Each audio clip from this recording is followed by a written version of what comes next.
সিনেমার শুটিংয়ে এমন নানান ঘটনা ঘটে যেগুলো বেশ মজার।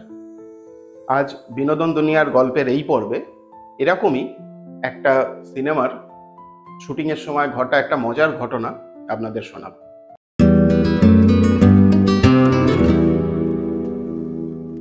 পরিচালক সত্যজিৎ রায় জয় বাবা ফেলুনাথের বেশ কিছুটা অংশ শুটিং করেছিলেন কাশীতে। যখন কলকাতা থেকে ওনারা টিম নিয়ে রওনা হলেন, তখন সত্যজিৎ রায় মনে করেছিলেন যে কাশীতে তো সাধারণত অনেক ষাঁড় পাওয়া যায়, তো ওনার শুটিংয়ে একটা দৃশ্য ছিল যেখানে একটা ষাঁড়ের প্রয়োজন ছিল। তো সেখানে কাশীতে পৌঁছে উনি একটা ষাঁড় জোগাড় করে এই শুটিং দৃশ্যটি নির্বিঘ্নে তুলে নিতে পারবেন।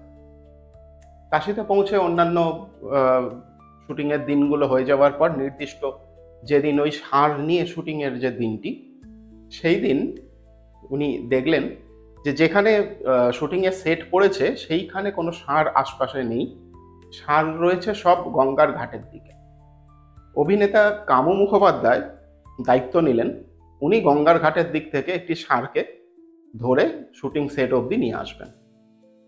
কামু মুখোপাধ্যায় বেশ কিছু শাকসবজি কিনে নিয়ে ষাঁড় আনতে গেলেন। শুটিং ইউনিট অপেক্ষা করছে। বেশ কিছুক্ষণ পর কামু মুখোপাধ্যায় একলাই ফিরে এলেন, সঙ্গে তিনি ষাঁড় আনতে পারেননি। জানা গেল যে একটি ষাঁড়কে এই শাকসবজির লোভ দেখিয়ে বেশ খানিকটা রাস্তা নিয়ে আসার পরে ষাঁড় বাবাজির হঠাৎ মনে হয়েছে যে আর না গিয়ে অন্যদিকে যাওয়াই ভালো। তো ষাঁড় বাবাজি ঘুরে অন্যদিকে চলে গেছে, কামু মুখোপাধ্যায়কে একলাই ফিরতে হয়েছে। এরকম অবস্থায় কিভাবে শুটিং হবে? ওই এলাকায় শুটিং দেখবার জন্য প্রচুর মানুষ ভিড় করেছিলেন। তাদের মধ্যে থেকে একটি ছেলে এগিয়ে এসে বলল যে সে ষাঁড় নিয়ে আসবে।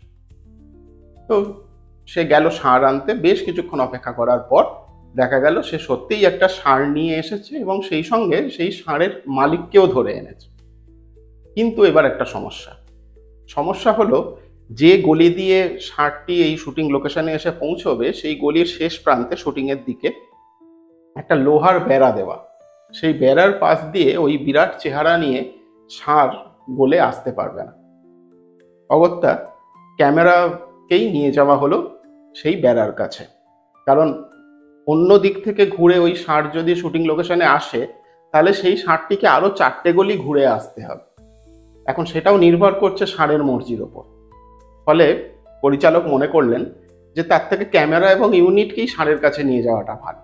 যথারীতি পুরো ইউনিট ক্যামেরা এবং অন্যান্য সেট আপ নিয়ে ওই গলির কাছে যাওয়া হলো। দৃশ্য ছিল যে ফেলুদা, তোপসে এবং জটায়ুকে মোহনলাল মেঘরাজের লোক এসে মোহনলাল মেঘরাজের কাছে নিয়ে যাবেন এবং যাওয়ার পথে এই ষাঁড়টি পড়বে।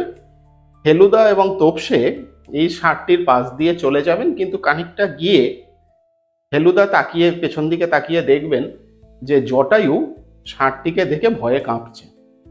ফেলুদা জিজ্ঞেস করবেন যে কেন উনি ভয় পাচ্ছেন। জটায়ু বলবেন যে এই বছরই ওনার একটা ফাঁড়া আছে এবং ওনার দৃঢ় বিশ্বাস এই ষাঁড়ই সেই ফাঁড়া। ফেলুদা মৃদু ধমক দেবেন এবং তাতে সাহস সঞ্চয় করে কোনো রকমে জটায়ু পাশ কাটিয়ে এই ষাঁড়ের পাশ দিয়ে চলে যাবেন। এই ছিল দৃশ্য। যথারীতি শুটিং শুরু হলো। তো মোহনলাল মেঘরাজের যারা পেয়াদা, তাদের চরিত্রে অভিনয় করছিলেন যারা, তারা বেনারসেরই লোক। তো যাওয়ার পথে ষাঁড়টিকে একটু হালকা চাপড় মারতে ষাঁড়টি সরে যায় এবং ফেলুদা ও তোপসে পাশ দিয়ে চলে যায়। কিন্তু জটায়ু যথারীতি ঠিক জায়গায় দাঁড়িয়ে ওই ষাঁড়টিকে দেখে যখন ভয় পাওয়ার অভিনয় শুরু করতে যাবেন, সেই সময় ষাঁড়টি জটায়ুর দিকে তাকিয়ে এমনভাবে শিং নাড়েন যে সত্যিই জটায়ু ভয় পেয়ে যান এবং শটটি যেরকম হবার কথা ছিল তার 3 গুণ ভালো হয়।